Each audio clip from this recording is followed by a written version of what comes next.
You hear the rhythm before you see them, the crack of stone hammers, the scrape of iron chisels, the murmur of prayers whispered in a language that does not belong here. You're standing at the edge of a riverbank in the heart of Persia, watching 70,000 men who should not exist. Their armor is gone. Their empire has abandoned them. And yet they are building something that will outlast both. What Persia did to its Christian captives after the fall of Emperor Valerian created a monument so brutal, so ingenious, that even the Romans who crucified thousands without hesitation had no words for it. This was not execution. It was something far more calculated. Before we dive deeper, drop a comment and let me know where you're watching from. Genuinely amazes me how a story from the deserts of ancient Iran can find its way to your screen wherever you are in the world right now. The year is 260 AD. The place is Edessa, a Roman frontier city clinging to the edge of the known world. Emperor Valerian has just suffered the most humiliating defeat in Roman history. His legions, weakened by plague and stretched thin across collapsing borders, were crushed by the forces of Shapur I, King of Kings of the Sasanian Empire. Valerian himself was captured alive, the first Roman emperor ever taken prisoner by a foreign power. The golden statue of Jupiter that rode at the head of every legion was smashed into the dust. The eagles were broken. The empire trembled. But it was not Valerian's fate that shocked Rome. It was the fate of the 70,000 soldiers, administrators, engineers, and Christians who were marched east into Persia, never to return. Roman historians recorded the capture with shame. Persian inscriptions boasted of the victory with pride. But neither side told the full story of what happened next. That story was buried literally beneath the red clay of Khuzestan, waiting for archaeologists to uncover it centuries later.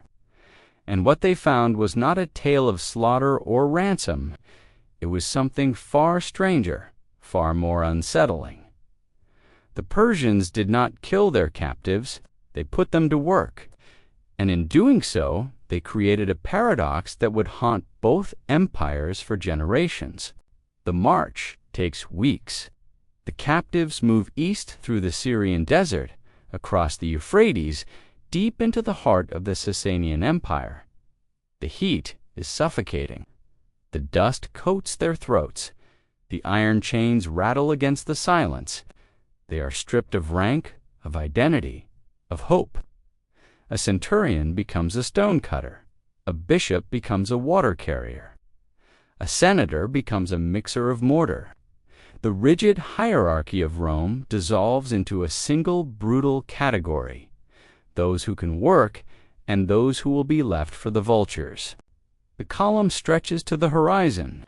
At its head walks Emperor Valerian, no longer a god, but a prize in golden shackles.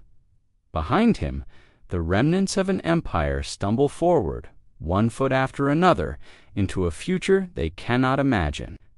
They arrive at the banks of the Karun River, near the ancient city of Susa. The river is wild, untamed, a violent torrent cutting through the plains. The Persians point to the river, then to the vast deposits of limestone and red clay that line the banks. The message is clear, without a single word spoken. You are not here to die. You are here to build. Shapur I needs a dam.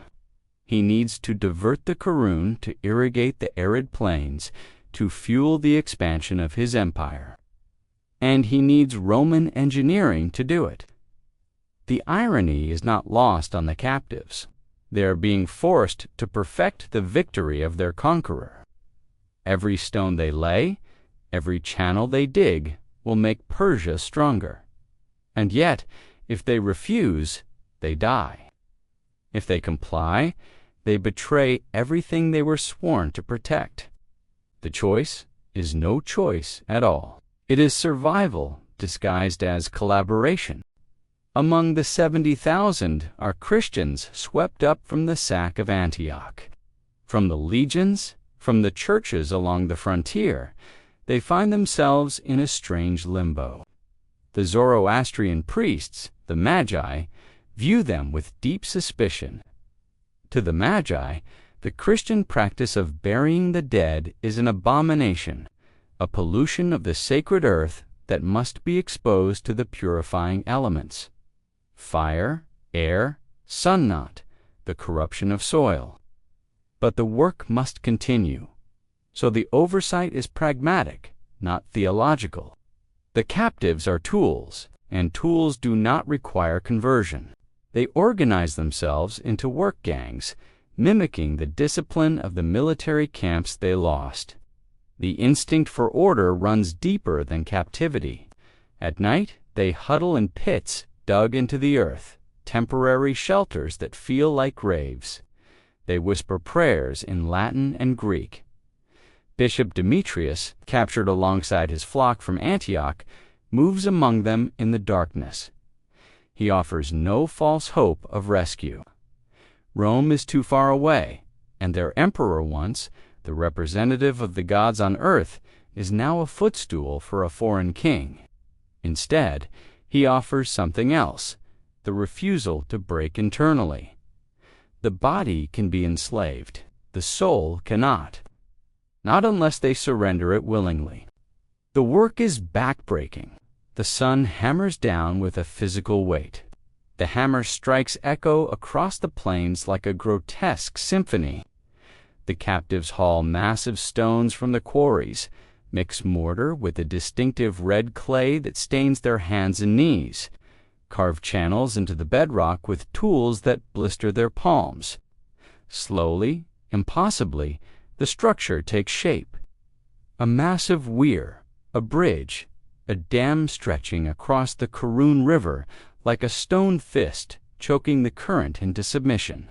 The Romans call it what it is, a triumph of engineering. The Persians call it the Bandi Kaisar, Caesar's Dam, a monument to Roman genius, built by Roman slaves, for a Persian king who claims to be equal to the gods themselves. Months bleed into each other. The distinction between day and night becomes meaningless. There is only work and collapse, work and collapse. The death toll is never recorded, but the graves multiplied and the hillsides tell their own story. Fever, exhaustion, accidents, the river claims its own tribute in blood and bone. And then, when the dam is complete, when the water is finally tamed and flowing into the irrigation channels that will feed Persian crops for generations, Shapur makes an offer. It is not mercy. It is something far more dangerous. He offers them land. He offers them a city. They will be given a place to live, to raise families, to build a community right here. In the shadow of the dam they constructed with their own brutalized hands. But there is a condition. They must cease to be Romans. They must bow to the fire temples that now dot the hillsides. They must acknowledge the supremacy of the King of Kings over their distant, defeated God. They must forget the West. It is a mercy designed to sever their last tether to home. To accept the land is to admit that Rome is dead to them. It is to seal their own fate into the architecture of the enemy. To live is to collaborate. To refuse is to starve. The city rises quickly. It is called Bishop Shapur's glory, and it is unlike any Persian city that came before it. The streets are laid out in a grid. Two main roads intersect at right angles, the Cardo and the Decumanus. It is a Roman military camp, fossilized in stone and clay. The captives, now reluctant settlers, build homes with interior courtyards, baths with hypocausts, fountains with running water. They recreate the physical memory of Rome because it is the only thing they have left. It looks like home. It smells of roasting meat and baking bread. But every corner is a reminder of the compromise they made to survive. The Persians wait for the captives to forget. They are patient. They offer extra rations to those who attend the fire ceremonies, better quarters for those who adopt Persian dress and speak the language. Children are born into this hybrid world, knowing only the stories their parents whisper in the dark. It is a siege of the mind, designed to erode the memory of the West one generation at a time. But the legionaries and the faithful hold to a discipline forged in the barracks and the catacombs. They have survived persecution before. They know how to endure. When ordered to pay homage to the eternal flame in the central fire temple, a blackened, emaciated deacon stands before the local satrap. His name is not recorded. His face is forgotten. But his response is preserved in the oral tradition passed down through the Christian communities of Mesopotamia. He does not preach, he does not scream or curse. He simply points to the massive dam visible from the temple steps, then to his own chest. The gesture is clear. The stone is yours, the breath is mine. Compliance is not a currency that can buy their souls. The softness of the offer evaporates overnight. The rations are cut to near starvation levels. The captives are forcibly relocated to the poorest quarters of Bishopura ghetto of red clay and desperation on the eastern edge of the city. Leaders are separated from their communities, dragged into the mountains, swallowed by the silence of the Zagros peaks. Some are never seen again. Others return hollow, broken in body, but not in spirit. The Persians wait for despair to do what the whip could not. But they misunderstand the nature of their enemy. These men survived the plague of Cyprian that killed millions across the empire. They survived the Gothic invasions, the collapse of the Danube frontier, the chaos of the barracks emperors. Deprivation is not a new terror. It is a familiar habitat. They know how to endure when endurance seems impossible. The silence intended to crush them becomes a cathedral. The isolation meant to break their will becomes the crucible that hardens it. In the quiet of the work camps, away from the eyes of the Magi and the Persian overseers, a subterranean structure takes shape. The legionaries maintain their ranks in secret, using hand signals and coded language. The Christians memorize entire books of Scripture because their scrolls were burned in the conquest. They teach their children in whispers, passing down the Psalms and the Gospels as contraband knowledge. They carve crosses not on the public walls where they would be erased, but on the inside of the water tunnels in the dark channels where only they go to maintain the irrigation system. They bury their dead deep in the floors of their hovels, hiding the pollution from the Magi, turning their very homes into reliquaries. The intended humiliation fails because the captives refuse to be humiliated. They treat their exile not as a defeat, but as a deployment. They are a legion in the underworld, serving a term that has no end date, waiting for a relief force that will never come. They hold the line not with swords, but with memory. Shepherd dies. His son takes the throne. Decades pass. The captives grow old. Their children grow up speaking Persian and Aramaic, wearing Persian clothes, eating Persian food. But in the privacy of their homes, the old rituals continue. The old prayers are whispered. The identity fractures, but does not break.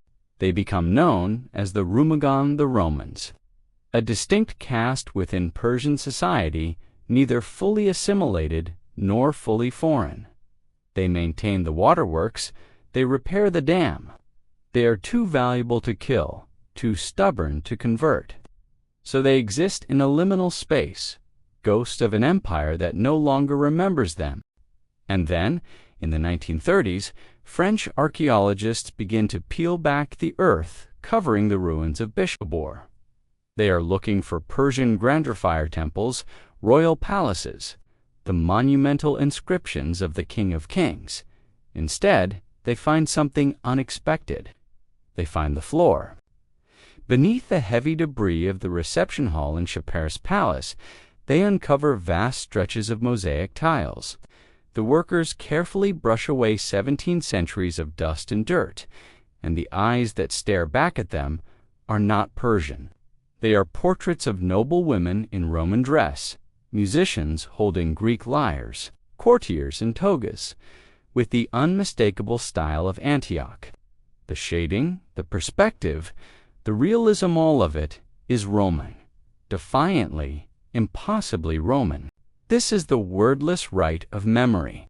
The captives forced to decorate the palace of their jailer used their chisels and tiles to replicate the living rooms of the homes they would never see again. They did not build a Persian paradise.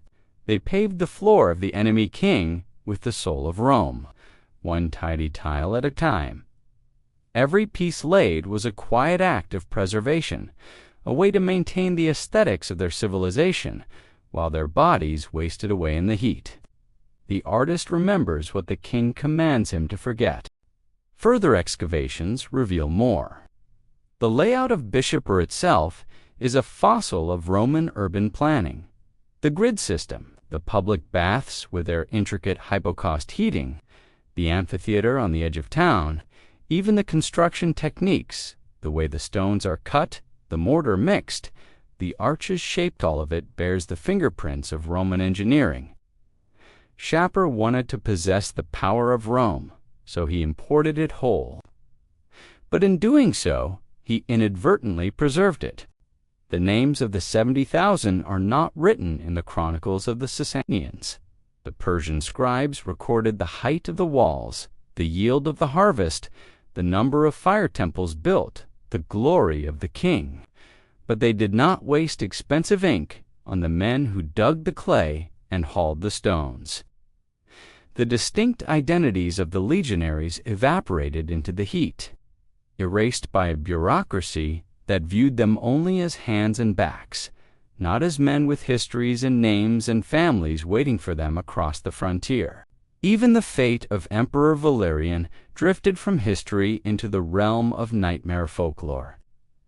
Christian writers claimed his skin was flayed while he still lived, dyed red with Persian dye, and stuffed with straw hung in the temple of Anahita as a grotesque warning to visiting Roman envoys. Whether this actually happened or was propaganda meant to demonize the enemy, we will never know. But the skin rots, the straw decays, the trophy that Shaper supposedly paraded eventually turned to dust, just like the king himself, just like the empire he built. The only thing that refused to die was the work. The bridge at Shushtar still breaks the current of the Karun River today, more than 1,700 years after it was built. The locals still call it Bandi Khizar. Caesar's Dam stands as a stubborn anomaly in the Iranian landscape, a piece of Roman engineering so perfectly executed that it survived the fall of Rome, the fall of Persia, the Arab conquests, the Mongol invasions, and the rise of the modern world. The water that irrigates the fields of Khuzestan still flows through arches designed by men who knew they would never taste the crops they watered, never see the harvests their labor made possible. In 2009, UNESCO declared it a World Heritage Site. Tourists visit from around the globe to marvel at the ancient engineering, but few of them know the names of the men who built it. Few know the cost paid in blood and faith and memory. The irony of Shaper's victory is absolute and devastating. In his attempt to enslave the West, to humiliate Rome, to prove his superiority over the Caesars, he ensured that a piece of Rome would stand in his backyard forever. The captives won the only victory available to the defeated. They outlasted the whip. They outlasted the king. They outlasted the empire that enslaved them. The Sasanian dynasty is dust, but the stone remains solid, still doing the work it was designed to do. Go back to that riverbank in 260 AD. The iron chains are gone now. The golden shackles are dissolved. The shouting of the guards has been swallowed by 17 centuries of wind. The red clay that coated their boots and stained their knees is no longer a burden. It is the mortar that holds the horizon together. It is the substance of endurance. The water still flows. The stone still stands. And somewhere in the dark channels beneath the surface, carved where only the workers would ever see, the crosses remain. Silent, invisible, undefeated. The water still remembers the taste of Roman sweat.